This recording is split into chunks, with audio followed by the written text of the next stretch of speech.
Shut up and sit down. Hello, my friend. You are listening to the Dance StudioScaled podcast, the number one place for innovative marketing, retention strategies, and business growth ideas made just for dance studio owners. Now, this isn't your average business podcast. We're here to shake things up, simplify the hustle, and focus on real, actionable insights. I'm your host, Jen Dalton, and after 30 years of running studios, coaching owners, and scaling businesses, I know one thing's for sure. There's no one size fits all in this industry. You've got the passion, and I've got the tools to help you take it to the next level. So hit that subscribe button, grab a coffee, and let's scale your studio together. Hey, Dance Studio fam. Welcome back to this week's episode of the Dance StudioScaled podcast. Well, if you are listening to this in real time, July is here and we're in that really weird in-between time where you're still really in the thick of things, of that current year, where things are settling down, you're prepping for events that are coming up. But also in the back of our minds is we know that term 3 and 4 go so fast and that 2026 is literally around the corner.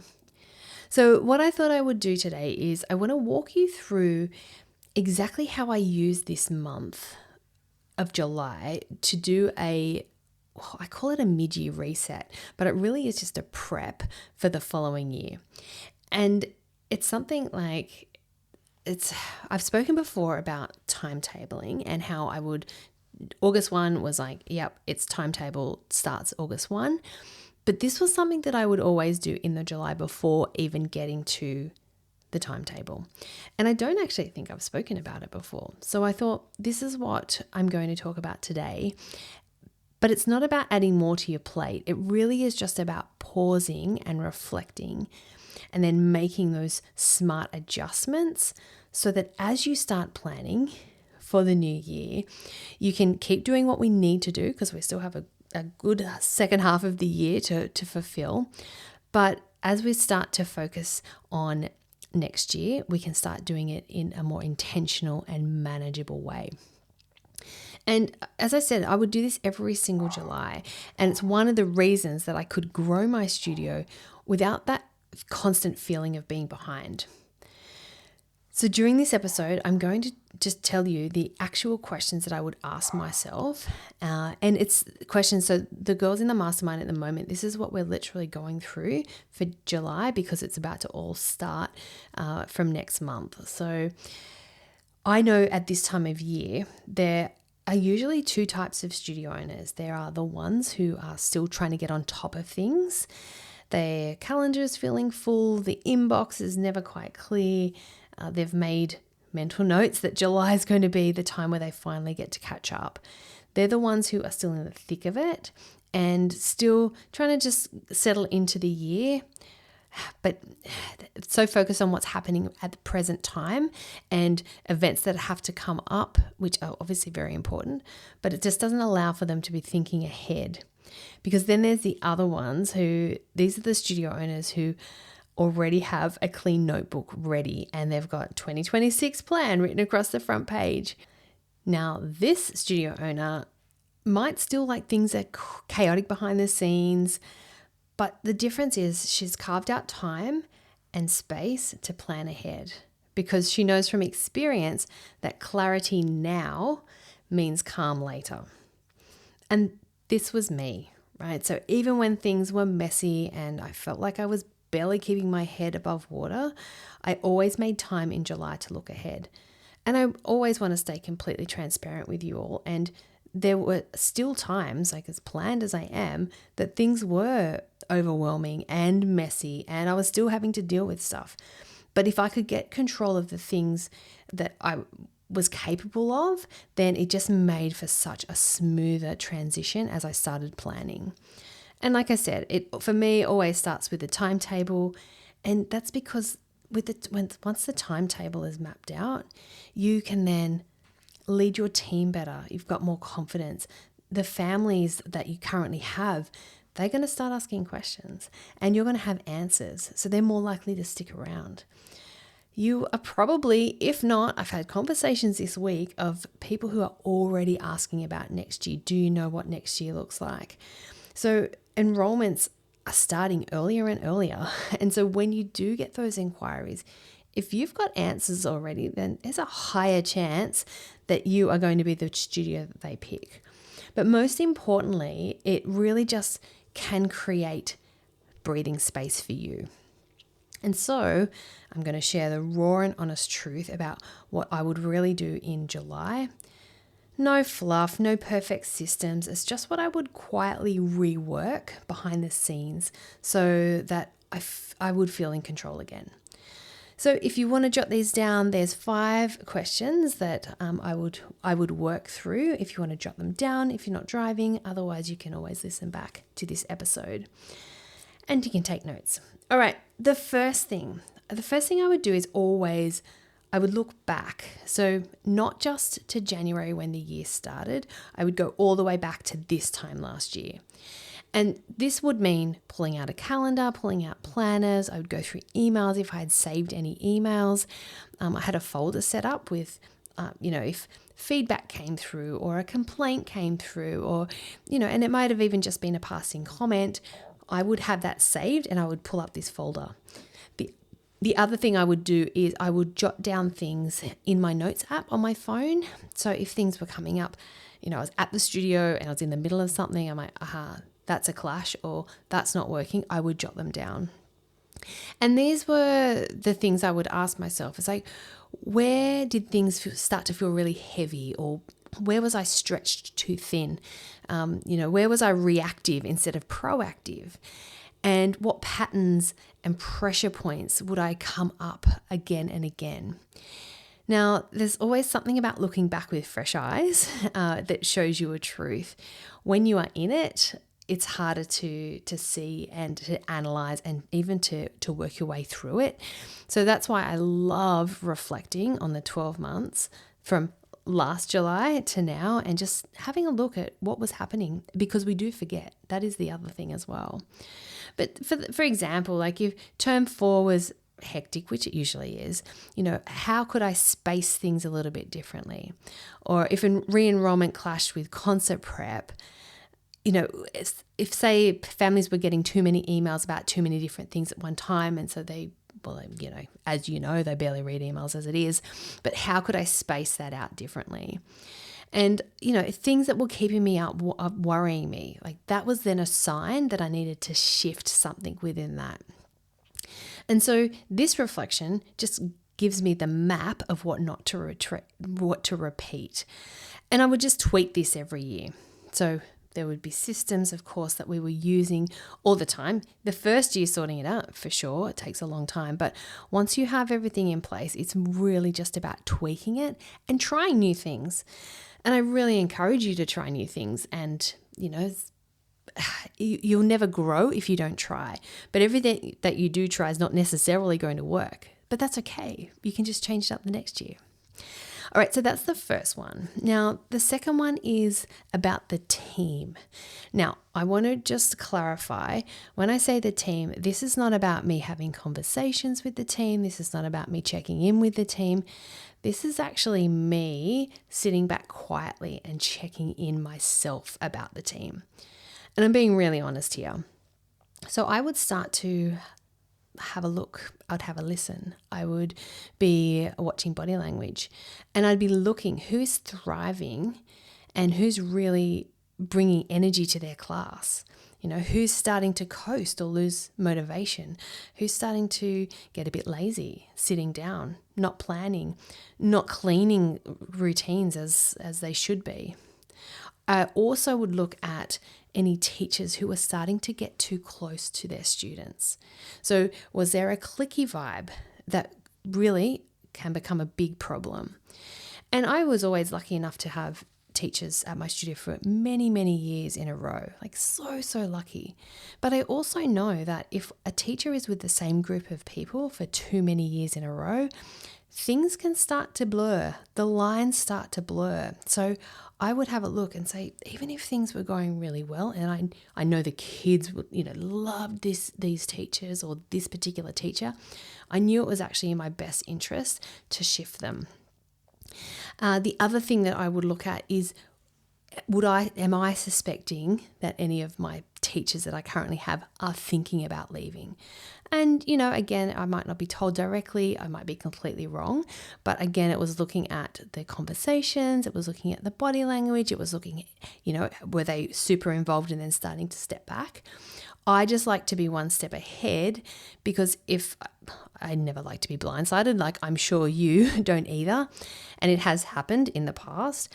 However, that was one thing I would look at. Okay, they're looking a little bit unsettled. Maybe I should think about what that might look like. Now, the reason I would do this, and it was not about reacting in panic, it was just so that I could start making some decisions, start thinking of a few different avenues that we could possibly take. It was about planting seeds. Like if I think a change is coming, I could start planning now. And maybe that means reshuffling teachers, or maybe it's quietly observing a class or having a gentle conversation. Maybe I start thinking about who could step in if someone was to leave. Just being ahead of the curve here, it just gives you options later. All right, so that's my team. Now, the next thing is the class dynamics. So then I'd actually step into the classes where I could, or I would listen outside the studio door, or I would be listening to conversations that were being had. I would read feedback from emails that were being sent through. I would hear conversations between teachers as well. But what I was looking for is who was absolutely loving every second. So this is the kids, those kids that would show up early and they didn't want to leave. They just lived and breathed being in the studio. Versus those ones who were starting to seem a little bit unsettled or a little bit fidgety or almost a little bit absent in their classes. I would also look like, are there classes that feel flat no matter what you or your teacher tries? And so I use that information to then go a little bit deeper. Okay, is it the timing of the class? Is it too late in the week? Is the timing too late of the night? Is it the teacher? Is the teacher dropping the ball? Is it just the group dynamic of that particular class, which just happens sometimes? Or is it just that it's not the right class for that particular student? So this is the time to start thinking how I may tweak the timetable. So shifting a student to a different class, or adding a new teacher to spark some fresh energy, trialing a new time or combine levels. These are the early moves that protect retention later on, particularly when you start going into your re-enrollment part of your studio for the new year. And many people are doing it now, and that's starting that re-enrollment process a lot earlier. So, towards the end of term 3, term 4, which is fantastic. So you want to have this absolutely sorted so that when you move into that to the launch of your re-enrollment process, that everyone is on board and super excited about what you're doing, because you're ahead. You've already made decisions that are going to help change these people's minds about coming back if they were feeling a little bit edgy. Okay, so that's the third one, class dynamics. Now, number 4 is aligning your life with your studio. So this is where I would ask, okay, what do I want next year to look like? And this isn't selfish, it's actually really strategic.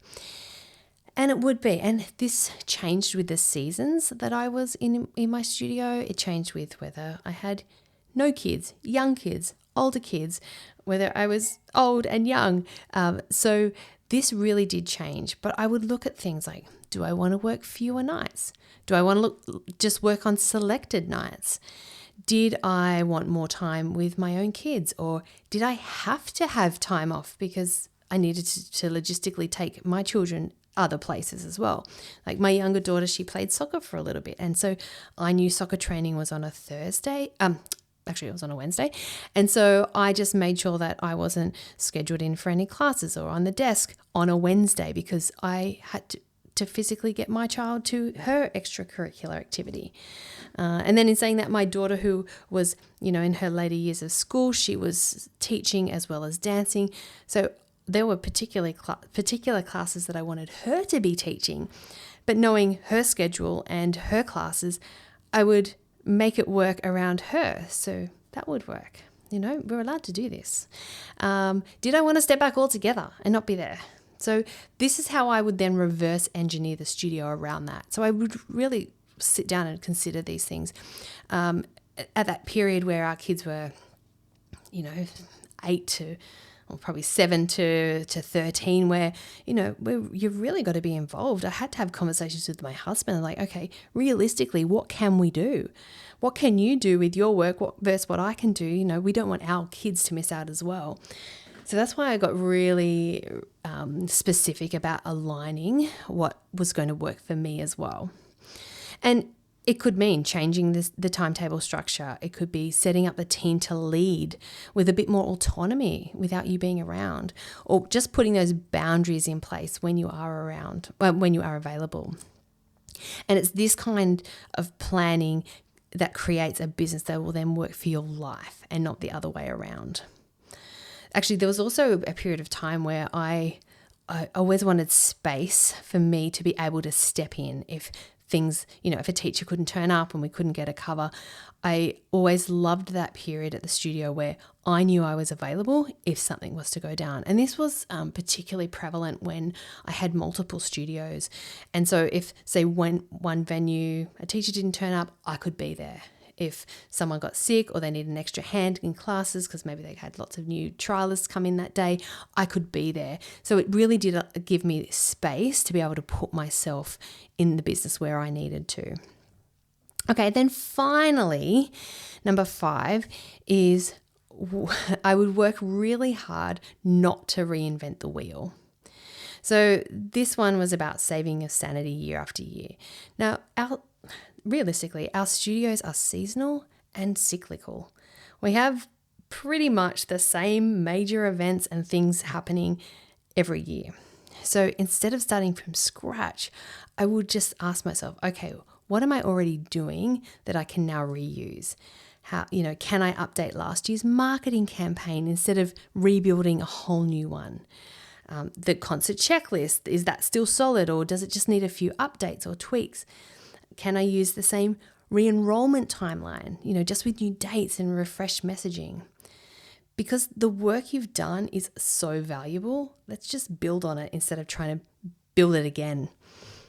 For example, I'll review my re-enrollment strategy and just tweak the parts that felt rushed. Or if I felt like, there was, when we first started it, we would get the timetable and the information out by week 4. But then we started moving that forward a little bit because it was clashing with concert information and people were just getting a bit overwhelmed. And then I wanted, part of the re-enrollment was they got a new t-shirt. So I wanted them wearing that t-shirt around the studio. So it was creating FOMO. So other people were wanting to re-enroll. It was so strategic.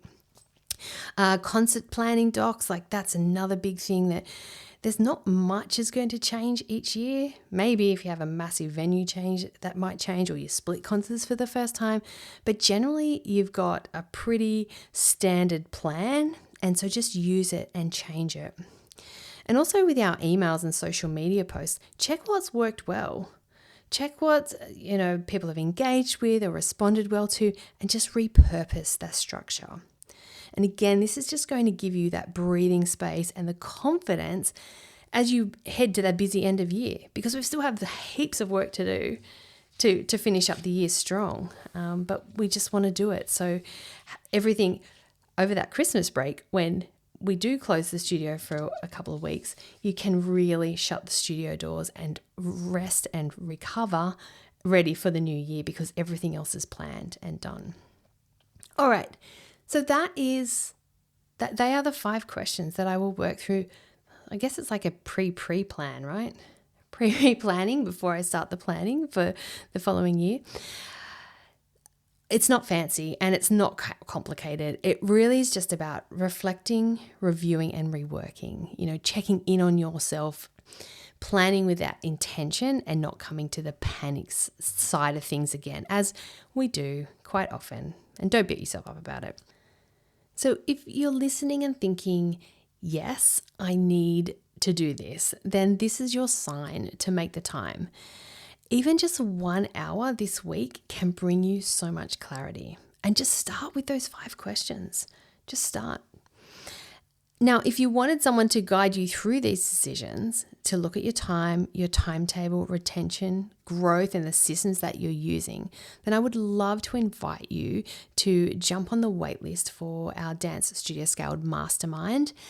The waitlist is officially open. There is no commitment if you jump on the waitlist. It basically is just opening the opportunity for us to have a conversation, and then we can work out whether this is something that's going to really complement you and your business, or maybe not. But I just do want to invite anyone who is really resonating with this type of planning and running your business this way to jump on the waitlist so we can have a conversation. Because inside, this is the exact work we do. It's strategic, it's step by step, it's bespoke, it's specifically for you and your situation. We just work one-on-one like a team. And an incredible close-knit group of studio owners who all have the same mindset about support and growth. There's no fluff, there's no guesswork. It's just in and get the work done so you can actually enjoy what it is that you do every day. All right, everyone, I will actually leave the link for the waitlist in the show notes. Otherwise, you can send me a DM on Instagram and just, put the word waitlist and I'll send you the link where you can jump in and put your details. That is it for today's episode. I truly appreciate each and every one of you for being here. If you think this episode has helped you, or if you think someone else you know could be helped by hearing these words, please share. I really appreciate anyone who is sharing or recommending, because all I want to do is to continue to support everyone in the industry who is just trying their best. Where there is space for everyone, and I love that you're part of my community by listening to this podcast, and appreciate you turning up each week to listen. But that's it for now. I will catch you next week. Thanks for tuning in to the Dance StudioScaled podcast. Now, if you enjoyed this episode, be sure to hit subscribe, leave a review, and share it with other studio owners who would love it too. And let's keep the conversation going. Follow me on Instagram at Jen Dalton for more tips, insights, and behind-the-scenes moments to help you simplify and scale your studio. Until next time, keep dreaming big and taking action. I'll see you back here soon.